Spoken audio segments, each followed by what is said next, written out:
নবী শব্দের অর্থ হলো নবীর জন্ম, আর ঈদ শব্দের অর্থ হলো খুশি। ঈদে মিলাদুন নবী মানে হলো নবীর জন্মের খুশি। নবীর জন্মে যারা বেজার এরা মুনাফিক, নবীর জন্মে যারা বেজার এরা মুশরিক, নবীর জন্মে যারা বেজার এরা কখনো মুসলমান হতে পারে না। কারণ যে নবীর উম্মত দাবি করে সে অবশ্যই নবীর জন্মে খুশি হবে। কোন সন্তান জন্ম নেওয়ার পর ওই সন্তান যদি তার বাপকে অস্বীকার করে তাহলে সন্তানের পরিচয় হয় হারামজাদা। আর আল্লাহর নবীর উম্মত আমরা দাবি করি, কিন্তু ওই নবীর মিলাদ মানে মিলাদুন নবী আমরা মানি না, তাহলে আমাদের পরিচয় কিন্তু উম্মত যেই নবীর ওই নবীর হবে না। এজন্য আমাদের সবাইকে মনে রাখতে হবে নবীর মিলাদুন নবীর মাধ্যমে আল্লাহ তাআলা আমাদেরকে দুনিয়ার জমিনের মধ্যে বড় মর্যাদাবান বড় রহমত আমাদেরকে আল্লাহ তাআলা দান করেছেন। আল্লাহ কোরআনে বলেন বিসমিল্লাহির রহমানির রহিম ওয়া মা আরসালনাকা ইল্লা রাহমাতাল লিল আলামিন। জবান খুলে জোরে জোরে পড়েন আল্লাহু আকবার।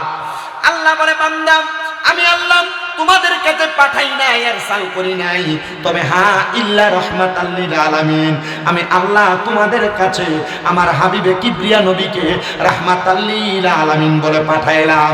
ও আল্লাহ রাহমাতাল লিল আলামিন বলে পাঠাইলেন, কিন্তু আমরা যে মিলাদুন নবীর জুলুস করি, মিলাদুন নবীর মাহফিল করি, আমাদেরকে মানুষ ভণ্ড বলে, বেদাতি বলে। আল্লাহ কারণটা কি বলবেন নাকি? আল্লাহ জানে এতে বান্দা যদিও দুনিয়ার মানুষ তোমারে মন্দ বলবে, দুনিয়ার মানুষ তোমারে খারাপ বলবে, আমি আল্লাহ কোরআনুল কারীমের মধ্যে ঘোষণা করে দিলাম কুল বিফাদলিল্লাহি ওয়া বিরহমাতিহি ফাবিযালিকা ফালইফরাহু হুয়া খায়রুম মিম্মা ইয়াজমাউন। আল্লাহ বলে বান্দা আমি আমার বন্ধুর মাধ্যমে জানিয়ে দিচ্ছি, ও বন্ধু আপনি তাদেরকে বলে দেন তারা যখন আমি আল্লাহর পক্ষ থেকে ফজল পায়, আমি আল্লাহর পক্ষ থেকে রহমত পায়, তারা যেন খুশি উদযাপন করে। এই খুশি উদযাপন কোনো সাধারণ খুশি নয়, এই খুশি উদযাপন হলো তারা যা আমল নামা জমা করে রাখে তার চাইতে আরো বড় উত্তম। আমার মুসলমান ইমানদারেরা কেমন উত্তম খুশি আপনারা উদযাপন করবেন? আল্লাহ কোরআনুল কারীমে আবার বলেন قد جاءكم من الله نور وكتاب مبين।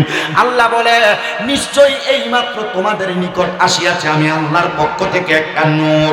ও আল্লাহ ওই নূরটা কি? তাফসীরে জালালাইন শরীফের মধ্যে আল্লামা জালালউদ্দিন সুয়ুতী রাহমাতুল্লাহ আলাইহি, আল্লামা জালালউদ্দিন মুহল্লি রাহমাতুল্লাহ আলাইহি বলে ইয়ানে নূরুম বামানা মুহাম্মাদুর রাসূলুল্লাহ সাল্লাল্লাহু আলাইহি ওয়াসাল্লাম। জোরে সরে বলেন সুবহানাল্লাহ। ওরে আমার নবী নূরের নবী, আরে দেখলাম না তার প্রেমের ছবি, আমার নবী নূরের নবী, আরে দেখলাম না তার নূরের ছবি, দেখলে ছবি পাগল হবি, দেখলে ছবি পাগল হবি, থাকতে ঘরে পারবি না, মদিনা বানাইল দিওয়ানা, বলেন মদিনা বানাইল দিওয়ানা, আমার মন হইয়াছে দিওয়ানা, পান হইয়াছে দিওয়ানা, মদিনা বানাইল দিওয়ানা। ওরে বারে রবিউল আউয়াল আসলেন নবী সর, আরে তাই তো আমরা গাইব নবীর শান, সুন্নি মুসলমান গাইব আমরা কামলিওয়ালার শান, বলেন গাইব আমরা জিন্দা নবীর শান, সুন্নি মুসলমান গাইব আমরা কামলিওয়ালার শান। আরে নূর নবীজির তিনটি সূরত শোনো হে নবীজির উম্মত, প্রমাণ করে হাদিস আর কোরআন।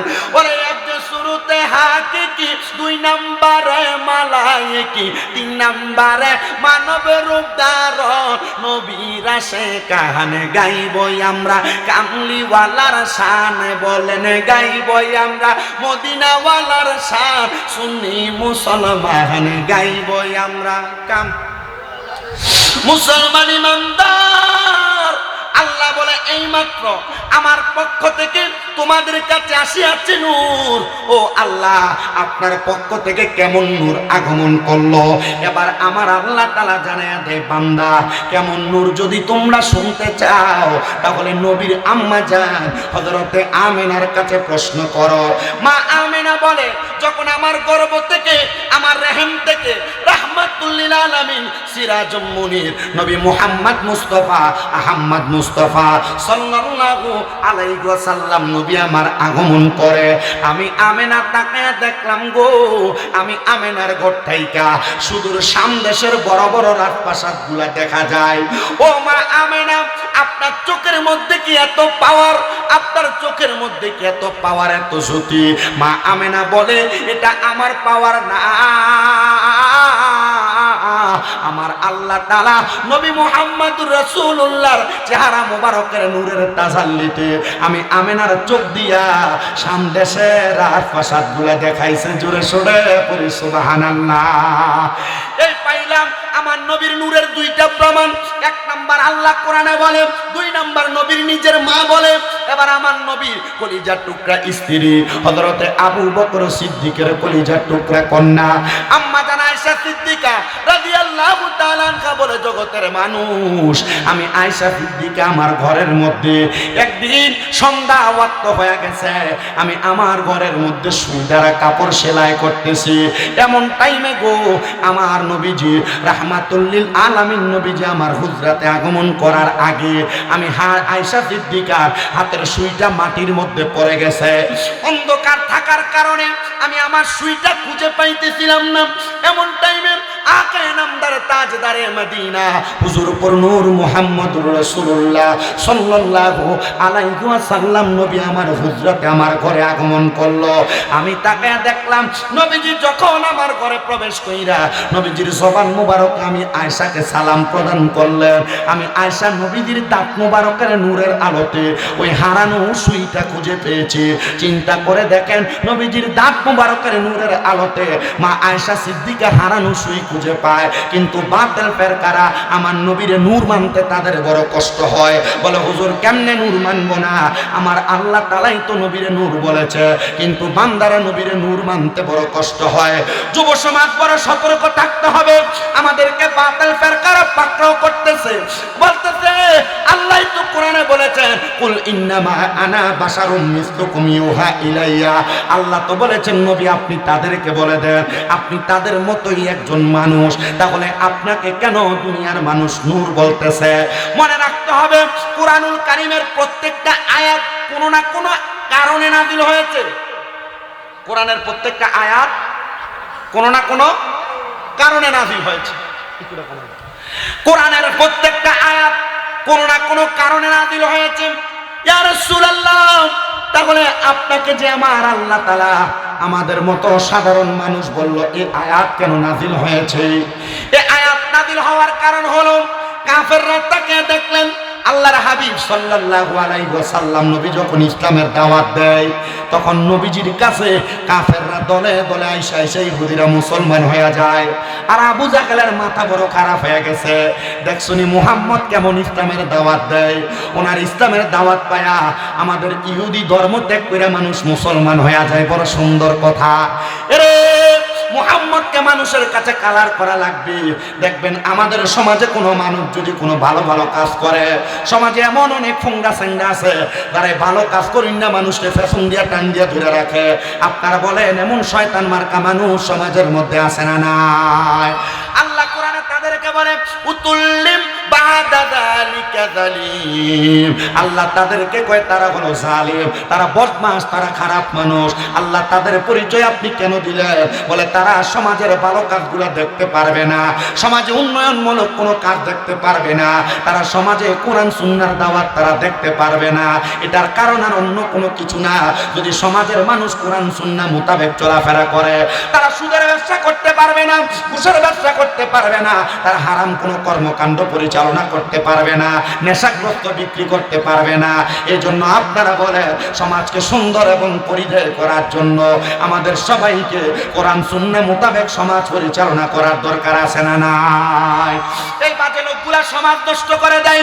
এই জন্য আমি আপনাদের সবাইকে বলবো, হারামখোর যারা, সুদখোর যারা, ঘুষখোর যারা, পরের হক মেরে মেরে খায় যারা, নেশাদ্রব্য বিক্রি করে যারা খায় যারা, আপনারা তাদের থেকে বেঁচে থাকার চেষ্টা করবেন। মনে রাখবেন এদের সঙ্গে কোনো বন্ধুত্ব করবেন না। আপনি মনে রাখবেন যার সাথে আপনার দুনিয়াতে বন্ধুত্ব থাকবে, আল্লাহ তাআলা হাসরের ময়দানে আপনাকে তার সঙ্গে দাঁড় করে দিবে। এই জন্য যারা যুবক ভাই আছেন, মুরব্বী বাবা আছেন, পর্দার অন্তরালের মা বোনেরা আছেন, আপনারা সব সময় বন্ধুত্ব করবেন এমন একজন ব্যক্তিত্বের সাথে, যার সাথে বন্ধুত্ব করলে আপনার কবর সুন্দর হবে, হাসর সুন্দর হবে, মিজান ফুলসেরাত সুন্দর হবে। এবার আপনারা বলেন আমরা আমাদের জীবন, কবর, হাসর, মিজান সুন্দর করার জন্য ভালো ভালো মানুষের সাথে চলার দরকার আছে না নাই? আপনারা আস্তে কথা বলতেছেন, বলেন না দরকার আছে না নাই? সমাজের মধ্যে এমন কীট পতঙ্গগুলা সমাজ নষ্ট করতেছে, মনে হয় কাঁটাবিল এলাকায় নাই। কথা কয় না কেন? কাঁটাবিল এলাকায় আছে না নাই? এমন প্রত্যেক এলাকার মধ্যে কীট পতঙ্গের দ্বারা সমাজ নষ্ট হয়ে যাচ্ছে। আমাদের সবাইকে সতর্ক থাকা লাগবে। তো নবী যখন ইসলামের দাওয়াত দেয়, নবীর পেছনে শত্রু যিনি লাগছে, নবীজির আপন চাচা যার নাম আবু জাহেল, ওই আবু জাহেলের নাম আবু জাহেল ছিল না, আবু জাহেলের নাম ছিল আবুল হেকাম। আবুল হেকাম মানে হলো শিক্ষিত জ্ঞানী ব্যক্তি, কিন্তু আমার আল্লাহ তাআলা ওই আবু জাহেলের নাম আবুল হেকাম থেকে আবু জাহেল বানাইছে মূর্খের পিতা।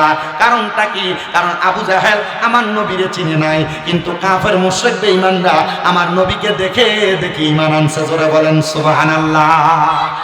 ওই আবু জাহেল বলেন মুহাম্মদকে একটু বেইজ্জতি করা লাগবে, চলে গেছে মক্কা নগরীর সবচাইতে বড় জাদুগির যার নাম মালিক বিন হাবিব।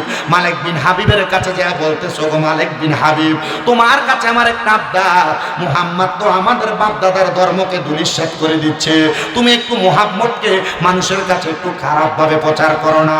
মালিক বিন হাবিব কয়, এ আবু জাহেল, তুমি যে আমাকে বলতেছো মুহাম্মদকে মানুষের কাছে খারাপ ভাবে উপস্থাপন করার জন্য, আমার একটা শর্ত আছে।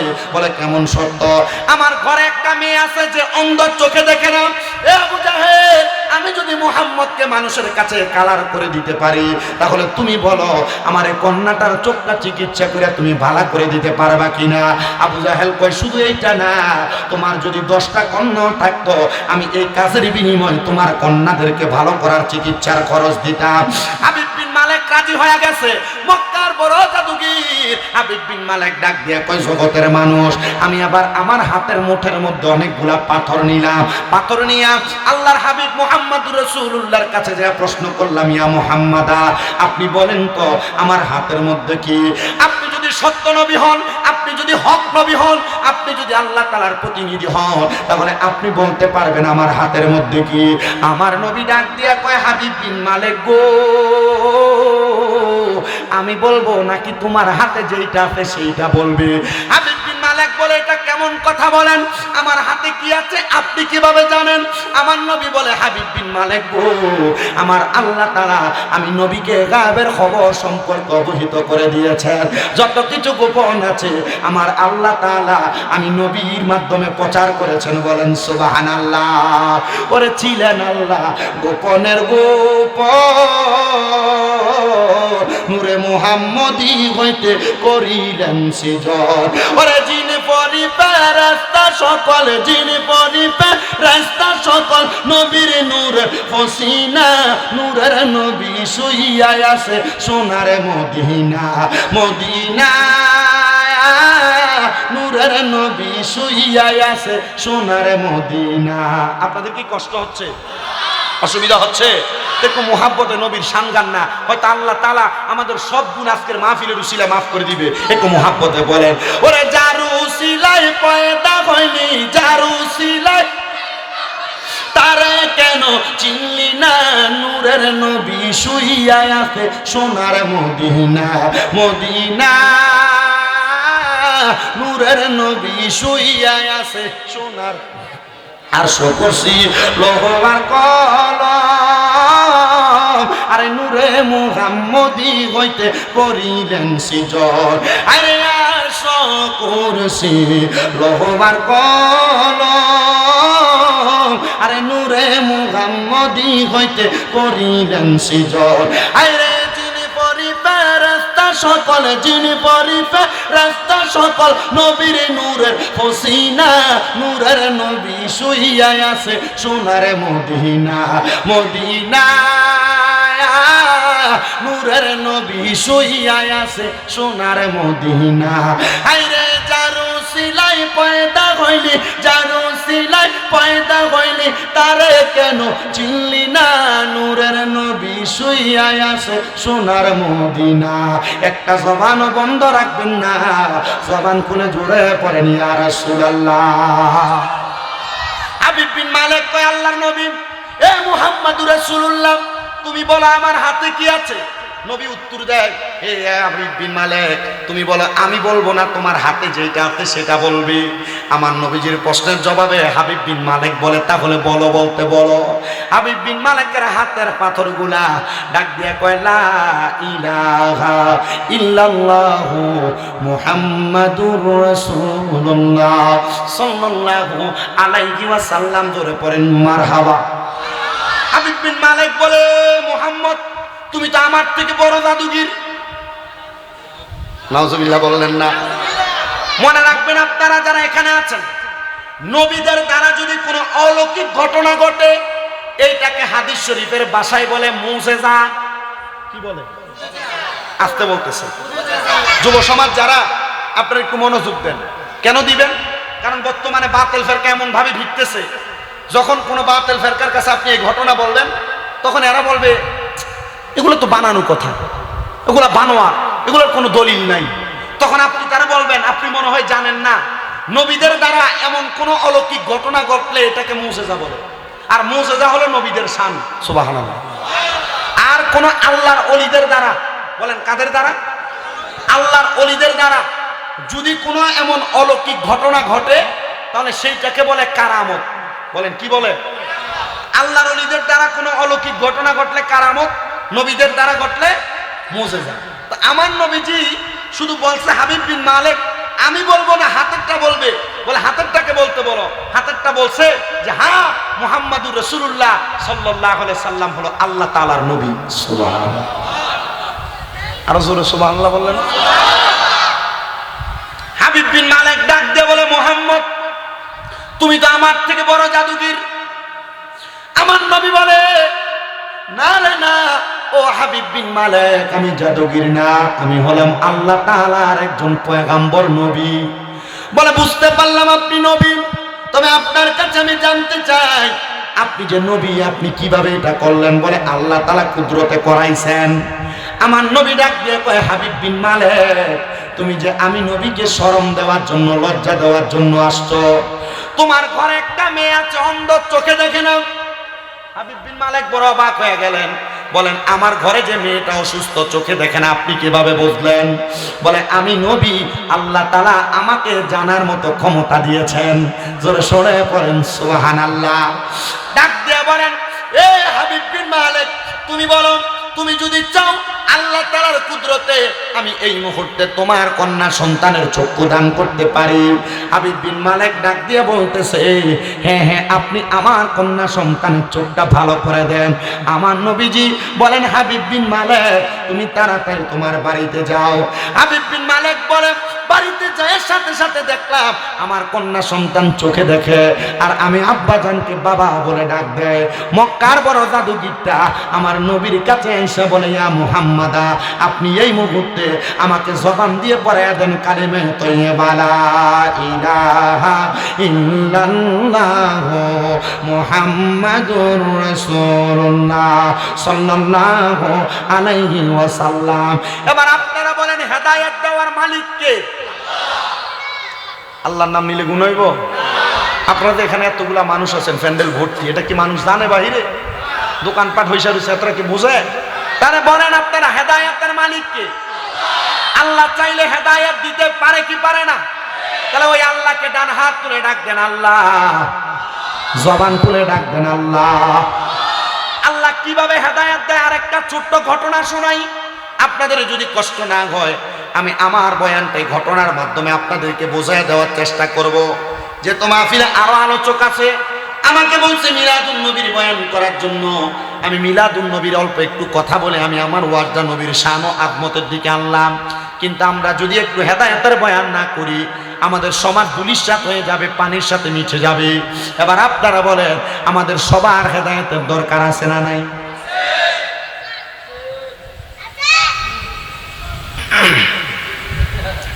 একটু মনোযোগ দিবেন, আল্লাহ কিভাবে হেদায়েত দেয়। হযরতে সুলতান মাহমুদ গজনবী রহমতুল্লাহ আলাইহি, গজনবের বড় বাদশাহ সুলতান মাহমুদ গজনবীর একটা স্বভাব ছিল, উনি সব সময় 5 ওয়াক্ত নামাজের পাশাপাশি তাহাজ্জুদ নামাজ পড়তেন। কি নামাজ? এই যে আজকের মাহফিলটা যেই গণিত হচ্ছে, হযরত মুহাম্মদ আলী তেগি বকশী, বকশিয়া দরবারের অত্যন্ত বড় একজন আশেক। আপনারা বলেন, ওনাদের জীবনে তাহাজ্জুদের নামাজ আছে না নাই? যে আজকের মাহফিলে আপনারা প্রধান অতিথি বানাইছেন ফকির কুতুব শাহ আশরাফিয়া দরবারের পীর সাহেব হুজুর। আপনারা বলেন, ফকির কুতুব শাহ আশরাফির জীবনে তাহাজ্জুদের নামাজ আছে না নাই? গৌসে মাঝবান্ডারের বায়াত যারা, তাদের জীবনে তাহাজ্জুদের নামাজ আছে না নাই? শাহিন শাহ আব্দুল্লাহ গাজীপুরী, কুমিল্লার বাদশা, কুমিল্লার শহর কুতুব, ওনার জীবনে তাহাজ্জুদের নামাজ আছে। শুধু তাই নয়, শাহপুর দরবার শরীফের যিনি ডক্টর আহমদ পেয়ারা বাগদাদি হুজুর কেবলার জীবনেও তাহাজ্জুদের নামাজ আছে। পানুয়া দরবারের হযরতে আবু আহমদ শাহ কেবলা কাবা, তাদের জীবনেও তাহাজ্জুদের নামাজ আছে। হযরত শাহজালালী আমিনী, শাহপরান জালালী, তাদের জীবনে তাহাজ্জুদের নামাজ আছে। শুধু তাই নয় রে মুসলমান, আপনারা যত আল্লাহর ওলি দেখতে পান, প্রত্যেক আল্লাহর ওলিদের জীবনে তাহাজ্জুদের নামাজ আছে। এক মাসে কাজ পিছে হুজুরকে প্রশ্ন করা হয়, হুজুর আপনি রাতে বেশিক্ষণ ঘুমান না, আপনি রাতের 3 ঘন্টা সময় মাত্র ঘুমানের বেশি ঘুমান না, হুজুর আপনি সারা রাত্র নামাজের মুসল্লার মধ্যে বসে বসে কি করেন? হুজুর বলে, অন্য কোনো কাজ নয়, আমার কাছে যে মানুষ হাতে হাত থেকে বায়াত গ্রহণ করে, আমি আমার মুরিদদের পক্ষ থেকে রাত্রবেলা নামাজের মুসল্লার মধ্যে বৈশা বৈশা আমার মুরিদদের হিসাবটা আমার আল্লাহর কাছে পরোয়ানা করি। ধরে বলেন সুবহানাল্লাহ। বড় বাদশা ছিলেন সুলতান মাহমুদ গজনবী। তিনি বলেন, ও জগতের মানুষ শোনো, আমি সুলতান মাহমুদ গজনবী তাহাজ্জুদের নামাজ পড়ার জন্য একদিন গভীর রজনীতে আমি বের হয়ে গেলাম আমার রাজপ্রাসাদের সামনে নালার মধ্যে, নদীর মধ্যে ওযু করার জন্য। সুলতান মাহমুদ গজনবী বলেন, আমি নদীর মধ্যে ওযু করতেছি, এমন টাইমে দেখলাম নদীর ওই পারে 4 জন মানুষ দেখা যায়। ওই 4 জন মানুষকে দেখা আমি সুলতান মাহমুদ গজনবী মনে মনে চিন্তা করতে লাগলাম, দেখ রে, আমি মনে এতদিন করতাম, আমি মনে হয় একা একা তাহাজ্জুদের নামাজ পড়ি, আর কেউ পড়ে না। আর আমি তাকাইয়া দেখলাম আমার রাজ্যের ভিতরে 4 জন ব্যক্তি তাহাজ্জুদের নামাজ পড়ে। আর ওই 4 জন ব্যক্তি মনে মনে চিন্তা করেছে, আজকে আমরা সকল জায়গাতে চুরি করি, কিন্তু আজকে আমরা বড় একটা জায়গাতে চুরি করব। এটা অন্য কোনো জায়গা না, এটা হলো এই গজনব এলাকার বাদশা সুলতান মাহমুদ গজনবীর বাড়ি। এই 4 জন চিন্তা করে, দেখ আমরা 4 জন একসাথে আসছি চুরি করার জন্য, আর নদীর ওই পারে একটা বেড়া বসে আছে, মনে হয় সে একা একা আসছে, তার কত বড় সাহস। আসলে কি সুলতান মাহমুদ গজনবী চুরি করতে আসছে না তাহাজ্জুদের ওযু করতে? তাহাজ্জুদের। আপনারা মনে রাখবেন, সমাজের মধ্যে যেই ব্যক্তি যেমন, তার চিন্তাধারা, কথা কয় না, যেই ব্যক্তি যেমন তার চিন্তাধারা।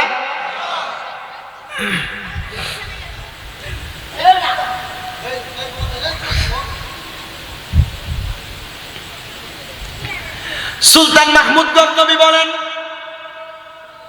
আমি বসে রইলাম, ওযু করতেছি, এমন টাইমে ওই 4 জন আমার সামনে আগমন করলো। ওই 4 জন মনে মনে চিন্তা করলো আর একসাথে কথা বললো, যেহেতু আমরা চুরি করতে আসছি, সেও একা একা আসছে, চলো আমরা একসাথে হয়ে যাই, আমরা একসাথে বাদশা সুলতান মাহমুদ গজনবীর বাড়িতে চুরি করব। 4 জন আইসা সুলতান মাহমুদ গজনবীরে ডাক দিয়ে কই, ভাই তোমার কত বড় সাহস, তুমি একা একা চুরি করতে এত রাত্রে বের হইছ? বাদশা কয়, বের হইলাম তাহাজ্জুদ নামাজ পড়তে, আর আমার আমি নাকি চুরি করতে আসছি। আচ্ছা তাদেরকে একটু বাজাইয়া দেখি তারা কেন আসছে। বাদশা ডাক দিয়ে বলে, আমি এনে একা আসছি, তোমরা চারজন একসাথে চুরি করতে আসছো নাকি? বলে হ্যাঁ। বলে কোথায় চুরি করবা? বলে এই যে রাজপ্রাসাদ দেখা যায় এটা সুলতান মাহমুদ গজনবীর বাড়ি, আমরা এই বাড়িতে চুরি করব। বাদশা ডাক দিয়া কই তোমরা কোনোদিন বাদশারে দেখছনি? কয় না। কয় ঠিক আছে চলো আমরা একসাথে চুরি করব, তবে তোমরা আমার একটা প্রশ্নের জবাব দেওয়া লাগবে। এই যে রাজপ্রাসাদের মধ্যে তোমরা চুরি করবা, তোমরা তো একজন না, তোমরা চারজন, তো চারজন মিলা এই চুরির মালগুলা কেমনে ভাগাভাগি করবা? চারজনের এমন কি ক্ষমতা আছে যে ক্ষমতার মাধ্যমে তোমরা সমান ভাগ নিয়ে যাও? চুরি করলে তো একজন চুরি করবে, তিনজন পাহারা দিবে, সমান ভাগ পাবে না। ওই চারজনের মধ্য থেকে একজন ডাক দিয়ে বলে আমার একটা ক্ষমতা, আমি যদি কোনোর বাড়ির সামনে দিয়া যাই আর কুকুর যখন ঘেউ ঘেউ করে, কুকুর ঘেউ ঘেউ কইরা তার মালিককে যেটা বুঝাইতে চায় আমি সেটা বুঝি। একজনের ক্ষমতা। কুকুর যদি ঘেউ ঘেউ করে, রাত্রবেলা এলাকা দিয়ে হাঁটার সময় দেখবেন কুকুর ঘেউ ঘেউ করে, এটার কারণ কি? কুকুর তার মালিককে সজাগ করে দেয়। কুকুর বান্দার মতো নাফরমান না, আমরা নাফরমান। আমরা কি? আমাদের মাঝে শুকরিয়া নাই। কিন্তু কুকুর এমন এক প্রাণী, কুকুর যদি এক ফোঁটা পানিও পান করে, কুকুর তার ঘেউ ঘেউ শব্দ দ্বারা আল্লাহ শুকরিয়া আদায় করে। মারহাবা নাই? আরো জোরে নাই মারহাবা? বাদশা সুলতান মাহমুদ গজনবী বলেন এ দুনিয়ার মানুষ, আমি তাদেরকে জিজ্ঞাসা করলাম তোমাদের এমন কি ক্ষমতা যে ক্ষমতা দিয়ে তোমরা চুরি করো? একজন বললেন আমার ক্ষমতা হলো আমি কুকুর যা বলে আমি বুঝতে পারি। আরেকজনকে প্রশ্ন করলাম তোমার ক্ষমতা কি? বলে আমি যখন কোনো বাড়ির মধ্যে প্রবেশ করার জন্য তালা খোলা লাগে, আমি আমার চোখের ইশারা দিয়ে ওই তালাটা খুলে ফেলতে পারি। আরেকজনকে বললাম তোমার ক্ষমতা কি? উনি বলেন আমার ক্ষমতা হলো আমি যেই ঘরে চুরি করতে যাই আমি না পারি কোন জায়গায় কি আছে।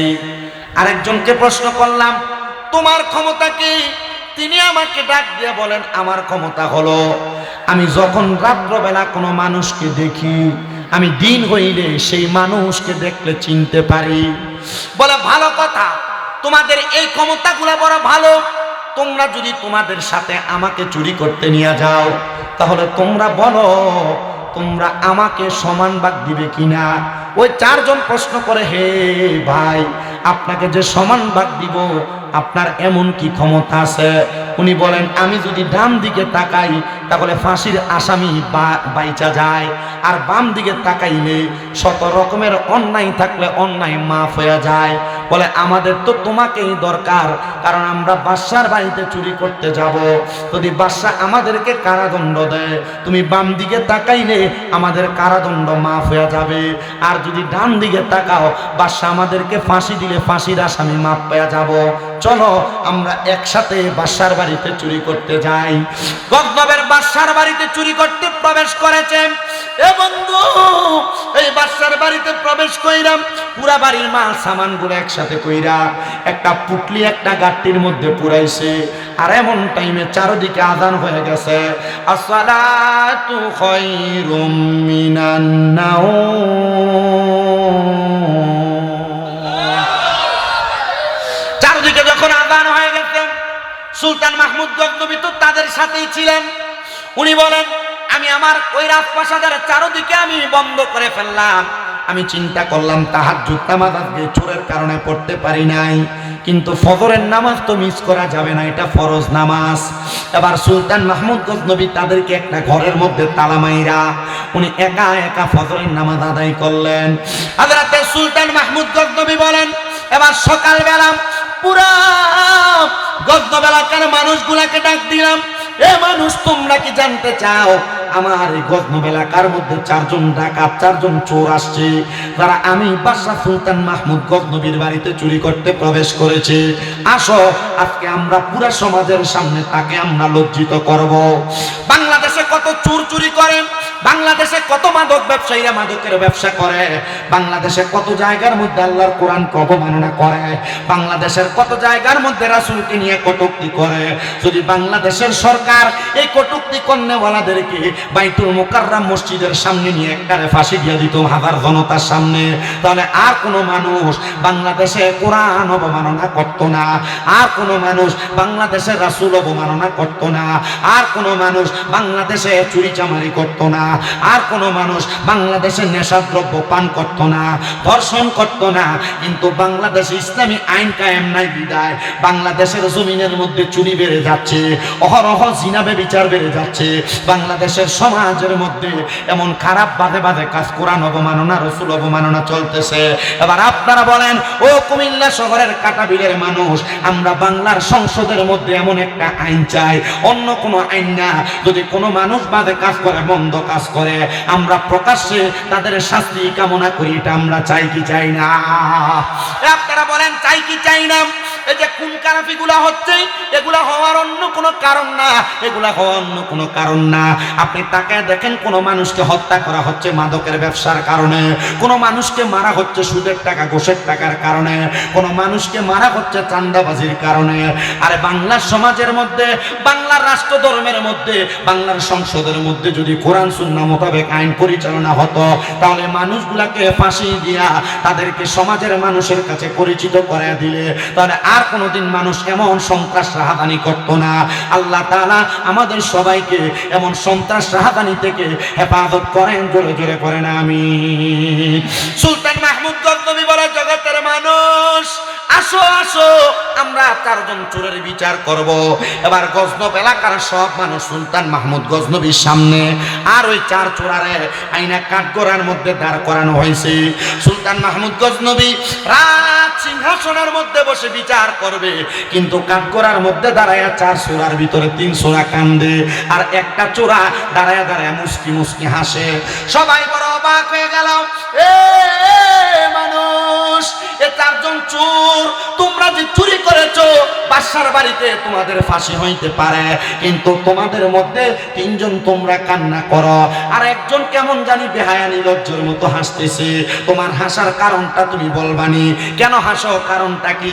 সে কয়, আমার একটা উপাধি আছে, আমার একটা ক্ষমতা আছে, আমি রাত্রবেলা যারে দেখি, দিন হইলে আমি তারে চিনতে পাই।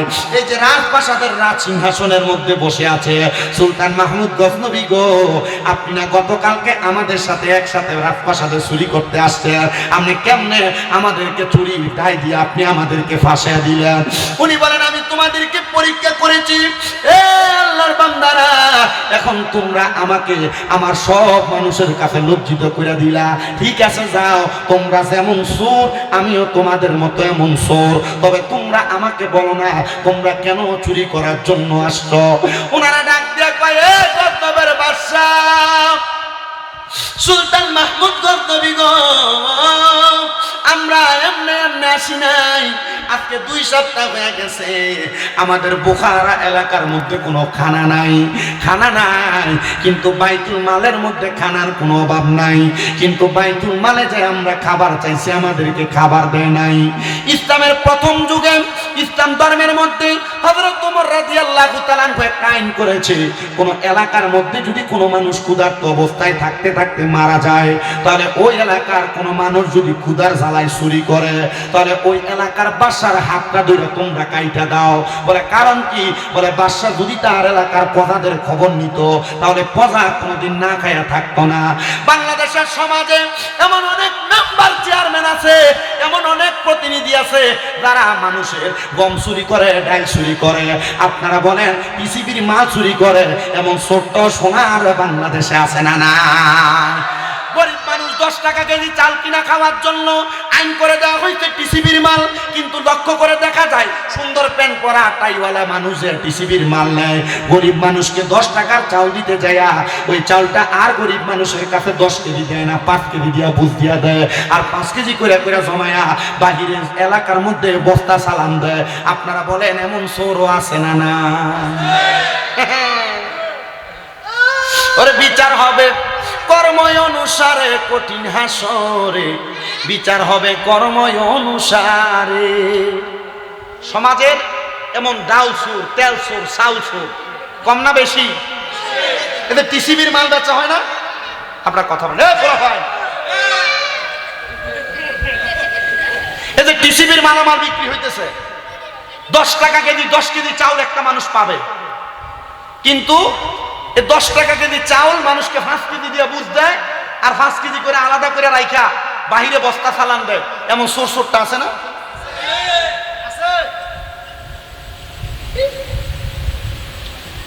আপনাদের কি কষ্ট হইতেছে? ওয়াজটা কি বুঝতেছেন? বাচ্চা তাদের সাথে চুরি করতে গেছেন, আসলে বাচ্চা চুরি করতে গেছে না, তাদেরকে পরীক্ষা করতে। তো তারা চারজন বলছে, বাচ্চা, হে বাচ্চা, গতকালকে রাত্রে আমরা একসাথে চুরি করতে গেলাম, আর আজকে আপনি রাজ সিংহাসনে বৈশা আমাদেরকে আপনি ফাঁসি দেওয়ার জন্য আনলেন।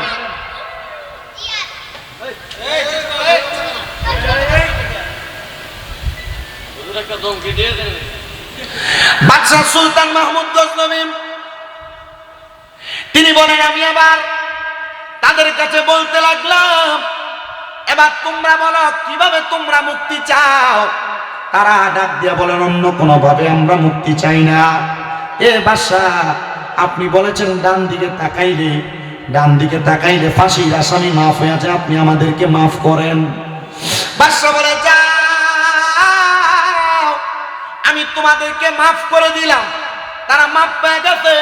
ও বাদশাহ, আপনি তো আমাদেরকে মাফ করে দিলেন, আজকে রাত্রে আমরা চুরি করতে পারি নাই। আমরা যেই দিন চুরি করতে পারি ওই দিন আমরা খাবার আহার করতে পারি, কিন্তু আজকে যে আমরা চুরি করতে পারি নাই, তাহলে আপনি বলেন আমরা কি আহার করব, কি খাবো?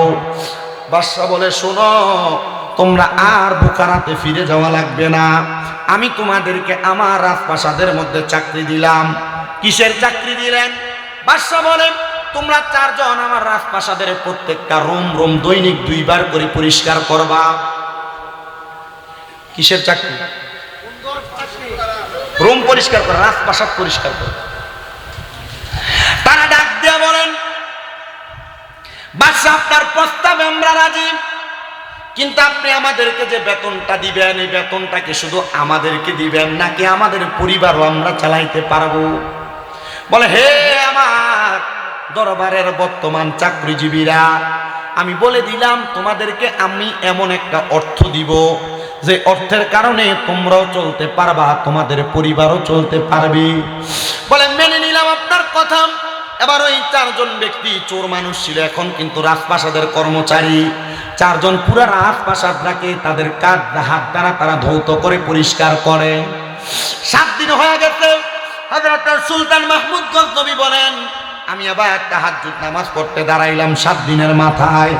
আমি এই 7 দিন পর্যন্ত চোরদেরকে পাহারা দিয়েছি, তারা নিয়ে আবার কোনো চুরি করে, কিন্তু আমি দেখলাম তাদেরকে কাজ দেওয়ার পর তারা আর চুরি করে না।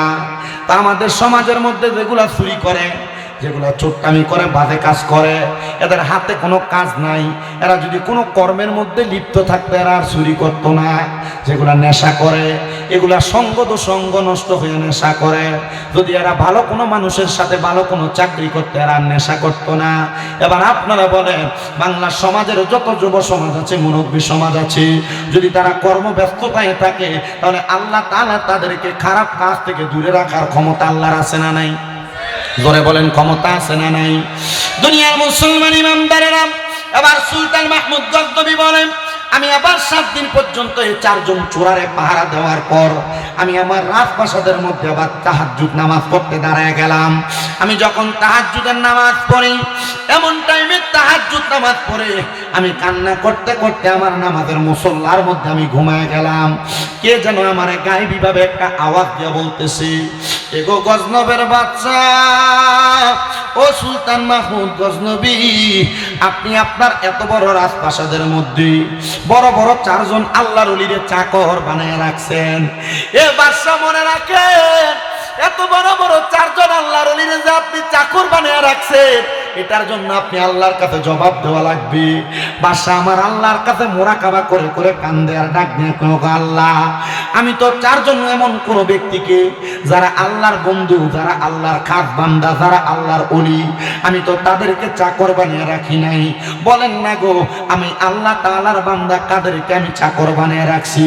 গায়েবী ভাবে আওয়াজ দেয় গো সুলতান মাহমুদ গজনবী, 7 দিন আগে আপনি যাদেরকে চোর বইলা সাব্যস্ত করেছে, এরা আপনার বাড়িতে চাকর হইয়া রাজপ্রাসাদকে পরিষ্কার করতেছে।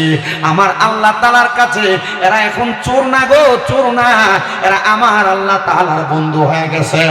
সুলতান মাহমুদ গজনবী ডাক দেয়, আল্লাহ, ও আল্লাহ, আপনি বলেন যারা 7 দিন আগে চুরি করছে তারা 7 দিনের মধ্যে কেমনে আপনার বন্ধু হয়?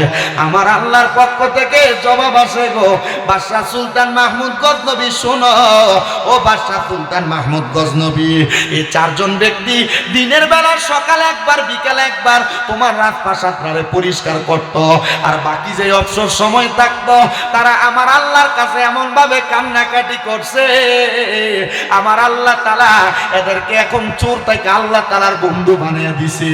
চিন্তা করে দেখো কাটাবিলের যুবক, চিন্তা করে দেখো কাটাবিল এলাকার মুরব্বী বাবারা, জীবনে আমরা কত অন্যায় করলাম, আমরা লুকিয়ে লুকিয়ে গুনাহ করছি, গোপনে গোপনে গুনাহ করছি, আমরার গুনার খবর আমরার মা জানে না, আমরার গুনার খবর আমরার বাপ জানে না, আমরার গুনার খবর যদি আমাদের এলাকার মানুষ আমাদের দেখতো আমাদেরকে তারা এলাকা থেকে দূর দূর করে তাড়াইয়া দিত।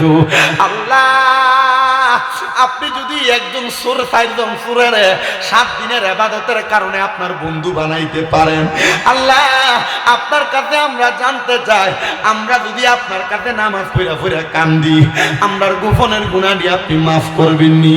আল্লাহ আমরার প্রকাশের গুনাহগুলো আপনি মাফ করবেন নি? আমরার জাহিরি বাতিনি গুনাহগুলো আমরা মাফ করবেন নি? এ কাটাবিলের প্রবাসী বন্ধু মহলের যুবকেরা, মদিনার গোলাম যুব সংগঠনের যুবকেরা, তোমরার কপাল বড় ভালো রে। আজকে কাটাবিল হযরতে মুহাম্মদ আলী তেগি বকশী রহমতুল্লাহ আলাইহি মাজার গলির মধ্যে তোমরা মিলাদুন নবীর মাহফিল সাজাইছো, পাক পাঞ্জাতনের স্মরণে মাহফিল সাজাইয়া এলাকার মানুষের জীবনের গুনাহগুলা মাফ করানোর একটা রাস্তা তৈরি করে দিছো। এ মুরব্বী বাবা, এ যুবক ভাই, এ পর্দার অন্তরালের আমার মা বোনেরা, আমরা জীবনে অনেক গুনাহ করছি, আমরার গুনার খবর তো কেউ জানে না। জবান যদি থাকে মুহাব্বতে বলেন এই খবর জানি কি? আর একটু মোহাব্বতের আওয়াজে বলেন নাকি? ওরে তুমি তো মালিকুল কাদির, আরে বানাও কত বাদশার ফকির, এসব তোমার কুদরতেরই দান। আল্লাহ পরওয়ার গুনাহ খাতা মাফ করো আমার, বলেন গুনাহ খাতা মাফ। আল্লাহ পরওয়ার গুনাহ খাতা মাফ করো আমার, কন্যা গুনাহ খাতা। আল্লাহ পরওয়ার গুনাহ খাতা মাফ করো আমার। আরে তোমার যত বান্দা আছে, নারী বলো পুরুষ বলো, ইবাদত করে যে তোমার। আরে নারী পুরুষ বান্দা যত তুমি আল্লাহ ক্ষমা করো, দয়া কইরা ক্ষমা করবেন দান। আল্লাহ পরওয়ার গুনাহ খাতা মাফ করো আমার, কন্যা গুনাহ খাতা। আল্লাহ পরওয়ার গুনাহ খাতা মাফ করো আমার। আরে না যাই না কইরাছি গুনাহ মাফ কইরা দাও সাইরা বানা, তুমি সারা কে সেই আমার আল্লাহ, তুমি সারা কে সেই আমার। আরে তুমি যদি মাফ না করো যাইব আমরা কারো দারে, দয়া কইরা দয়া করবেন দান। আল্লাহ পরওয়ার গুনাহ খাতা মাফ করো আমার, বলেন গুনাহ খাতা। আল্লাহ পরওয়ার গুনাহ খাতা মাফ। যুবক ভাই, মুরব্বী বাবারা, জীবনে যে এত বড় গুনাহ করলাম, ওই গুনার জন্য আল্লাহ তাআলার কাছে ক্ষমা প্রার্থনা করা লাগবে। আল্লাহ আপনার কাছে জানতে চাই, আপনি আপনার বান্দাদেরকে কেমনে ক্ষমা করেন? আল্লাহ কয়, বান্দা যখন বান্দা দুনিয়াতে পূর্বে যত গুনাহ করেছে সব গুনার কাজগুলা তার ভুল হয়েছে বলে স্বীকার করে, বান্দা পরবর্তীতে আবার গুনাহ করাকে ভয় পায়। কেমন ভয় পায়? একটা মানুষকে আগুনে ঝাঁপ দিতে যেমন ভয় পায়, পরের বার আরেকটা গুনাহ করতে মানুষ যদি এমন ভয় পায়, আর আমি আল্লাহর কাছে ক্ষমা প্রার্থনা করে, আমি আল্লাহ পাক রব্বুল আলামিন তাদের জীবনের গুনাহগুলা মাফ করে দেই।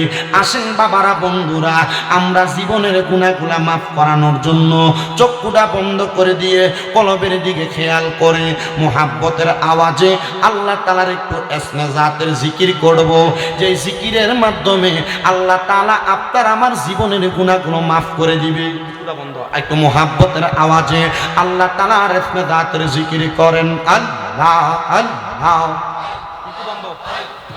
আল্লাহ আল্লাহ আল্লাহ কি কইতাছে আল্লাহ আল্লাহ আল্লাহ আল্লাহ আল্লাহ আই বড় পীর আব্দুল কাদের আউলিয়ার শিরোমণি মারহাবা আল্লাহ আল্লাহ আই বড় পীর আব্দুল কাদের আউলিয়ার শিরোমণি মারহাবা আল্লাহ আল্লাহ তোমার ওই নামের গুণে তোমার ওই নামের গুণে আগুন হইয়া যায় পানি আইব রফিক আব্দুল কাদের আউলিয়ার শিরোমণি মারহাবা আল্লাহ আল্লাহ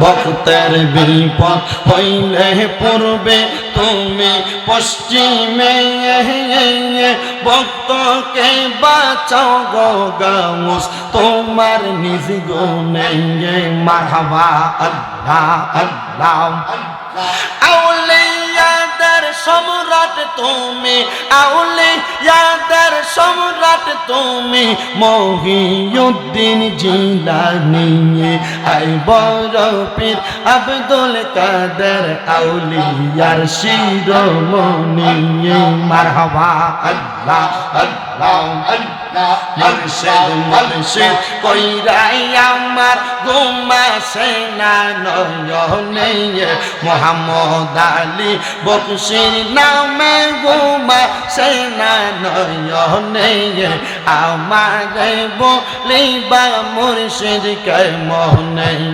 মারহাবা আল্লাহ আল্লাহ কুতুব শাহ বাবার নামটা লইয়া ঘুমাসে না নয়নে কুতুব শাহ আশরাফির নামটা লইয়া ঘুমাসে না নয়নে আমারে বলিবা কুতুব শাহ কে মোহনে মারহাবা আল্লাহ আল্লাহ তোমায় আমি ভালোবাসি পাগলের মতো মনে চাইলে এই পাগল মন চোটে গত খবর মারহাবা আল্লাহ আল্লাহ তোমায় আমি ভালোবাসি পাগলের মতো মনে চাইলে এই পাগল মন চোটে গত খবর মারহাবা আল্লাহ আল্লাহ লোক সমাজে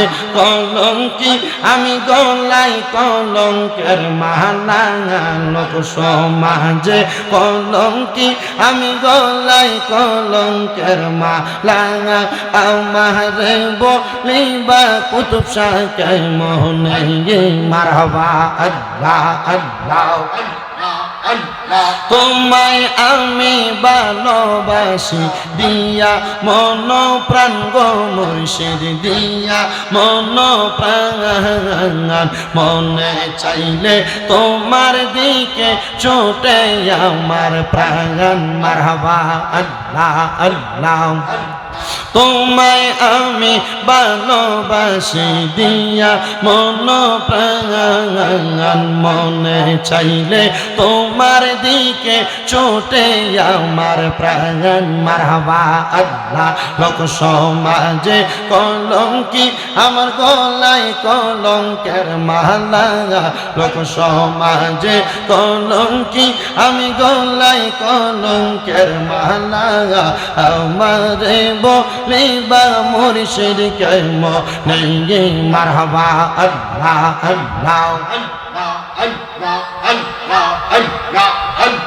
তোমরা আমায় কি বোঝাইবা অন্তর পইরা কালা আমি জানি গো গাজীপুরের নামে আছে কত জালা মারহাবা আল্লাহ আল্লাহ আমি জানি গো মুর্শিদ নামে আছে কত জালা মারহাবা আল্লাহ আল্লাহ এই জগতে প্রেম করিয়াও কয়জন আছে বালা, হাই গো কয়জন আছে বালা, মারহাবা। উপর উপর দেখতে বালা, ভিতর পইরা কালা, আরে উপর উপর দেখতে বালা, ভিতর পইরা কালা। আমি জানি গো মুর্শিদ নামে আছে কত জালা, মারহাবা। আমি বুঝি গো দয়াল নামে আছে কত জালা, মারহাবা। মান কুলো মান সব হারাইলাম, গাইতা নামের মালা, হাইরে গাইতা নামের মালা, মারহাবা। মুর্শিদ প্রেমে জইলা পয়রা অন্তর হইছে কালা। আমি জানি গো দয়াল নামে আছে কত জালা, মারহাবা। আল্লাহ আল্লাহ আল্লাহ আল্লাহ। শাহপুরের প্রেম বাগানে, শাহপুরের প্রেম বাগানে ফুটলো আজব ফুল, সেই ফুল আমার প্রাণের মুর্শিদ বাগদাদি হুজুর, সেই ফুল আমরার প্রাণের মুর্শিদ কাউকাব শাহ হুজুর, মারহাবা। আল্লাহ আল্লাহ। প্রেম বাগানে ফুটলো আজব ফুল, বাগদাদি বাবার নয়ন মনি কাউকাব শাহ হুজুর, মারহাবা।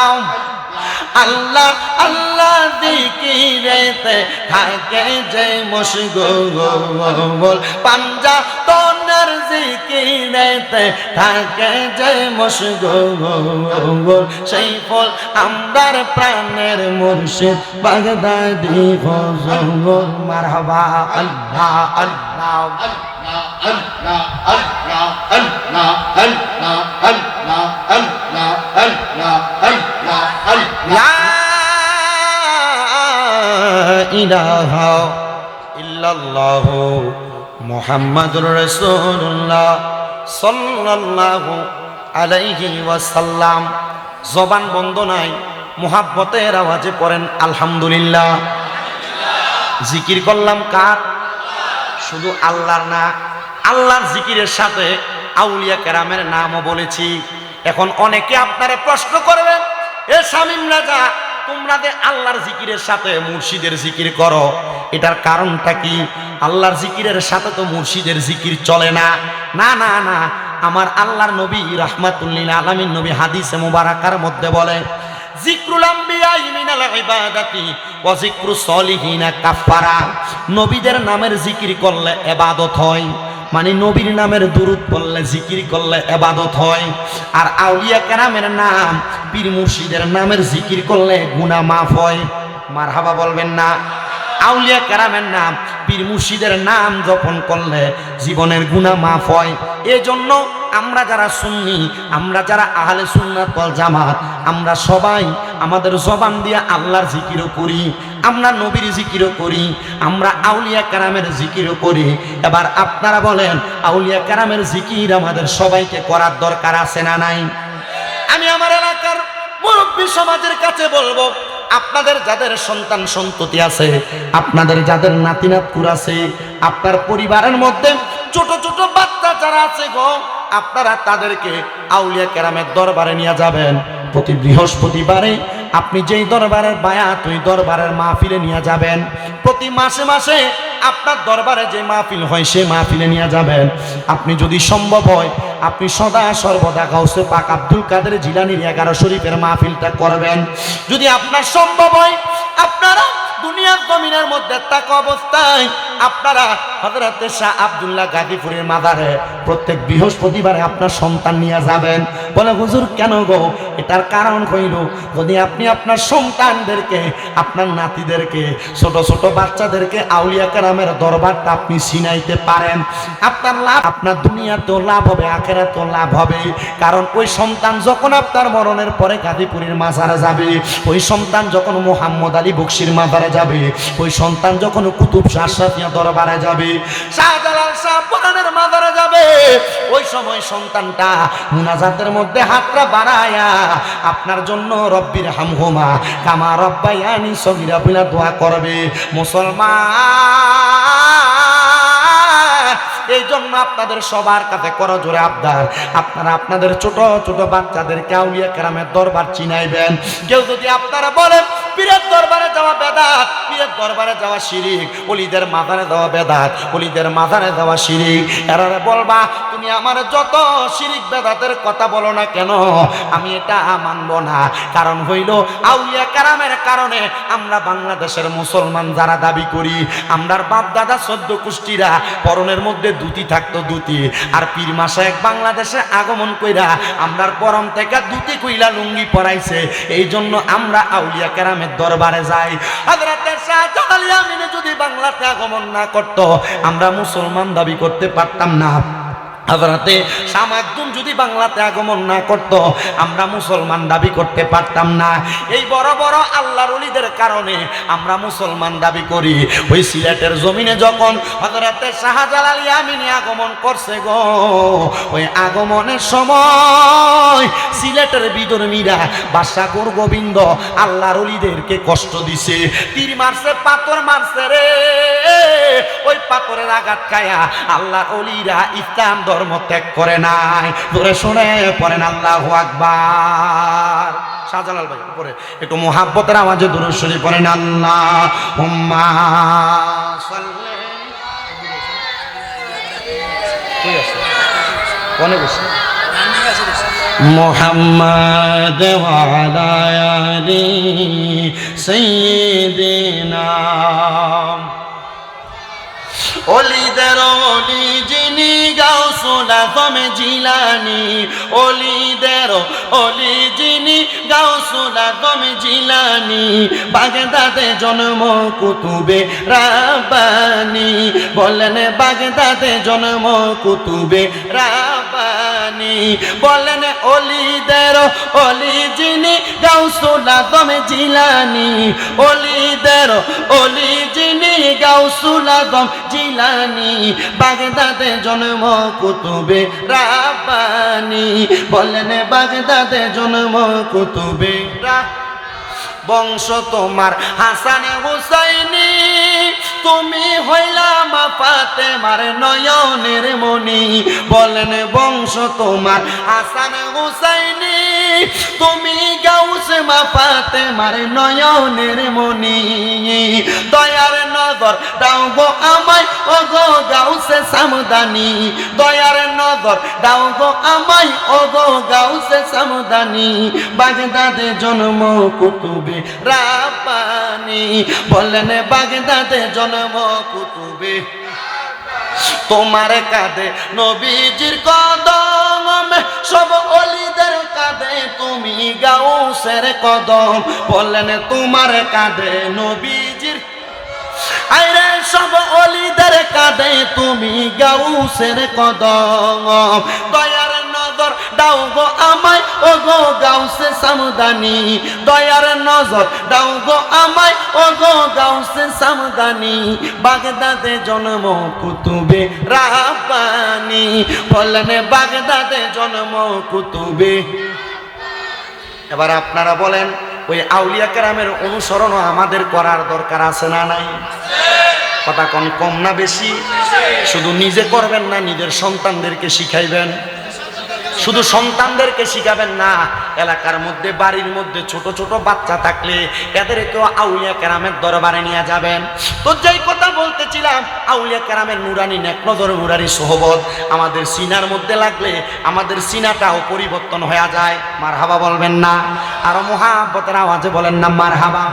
এ মুসলমান ইমানদার, হযরতে শাহজালাল ইয়ামিনী যখন বাংলাতে আগমন করেছেন, ওই সময় বাদশা গোবিন্দ ওনাদেরকে বড় প্রহার করেছে।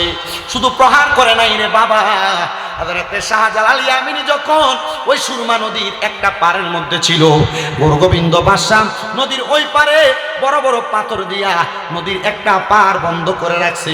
শাহজালাল ইয়ামিনী বলে, জগতের মানুষ, আমরা যেন নদী না পার হইতে পারি, তারা আমাদের সামনে থেকে সকল প্রকার নদী পারাপার রাস্তা বন্ধ করে দিছে।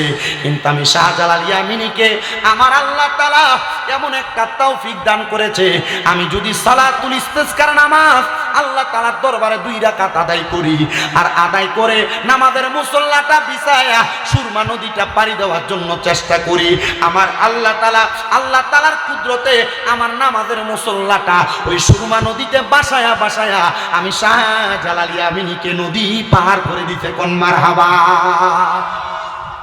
ইসলামের দাওয়াত দেয়। গুরুগোবিন্দ বাদশাহ রাজপ্রাসাদের একবার উপর থেকে বড় বড় পাথর নিক্ষেপ করতেছে আল্লাহর ওলিদের দিকে। শুধু পাথর নিক্ষেপ করে নাই, তীর নিক্ষেপ করেছে আল্লাহর ওলিদের দিকে। হযরতে শাহজালাল ইয়ামিনী বলছে, আমার মজলিসে এমন কোন মানুষ আছো যার 40 দিন পর্যন্ত আসরের নামাজের সুন্নত কাজা হয় নাই? কেন?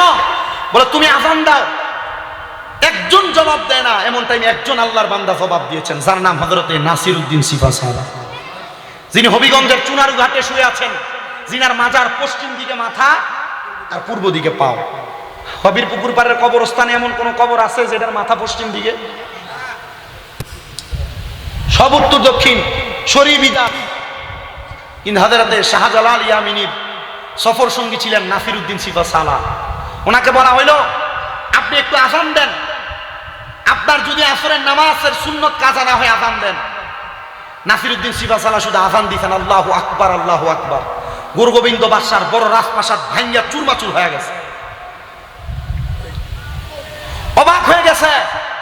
আরে মুসলমানের আল্লাহু আকবারের একটা আযানের ধ্বনিতে যদি রাজপ্রাসাদ ভেঙে যায়, আপনারা বলেন, আমরা যদি আল্লাহু আকবারের ধ্বনি দিয়ে বাংলাদেশের যে জায়গায় মাজারগুলো ভাঙা হচ্ছে, আমরা যদি প্রতিবাদ করি, এই মাজার যারা ভাঙে এদেরকে লুণ্ঠন করা সম্ভব কি সম্ভব না? আমরা বাংলাদেশের আজকে কাটাবিল থেকে বাংলাদেশের হাইকোর্ট মাজার স্থানান্তর করার জন্য যে উগ্রবাদী অ্যাডভোকেট পদক্ষেপ নিয়েছে, আমরা কুমিল্লার কাটাবিল থেকে একটা কথা আওয়াজ করতে চাই, বাংলাদেশের সুন্নি মুসলমান ঘুমায়া যায় নাই। তাকবীরের আওয়াজে আপনাদেরকে লুণ্ঠন করে দেওয়া আমাদের জন্য সামান্য সময়ের ব্যাপার। আপনারা বলেন, আমরা এখন এক হয়ে বাংলাদেশের প্রত্যেকটা আউলিয়া কেরামের মাজার রক্ষা করতে রাজি আছি? কারা কারা হাত উঠে আল্লাহকে দেখায়? নারে তাকবীর, নারে রিসালাত, নারে গাউসিয়া।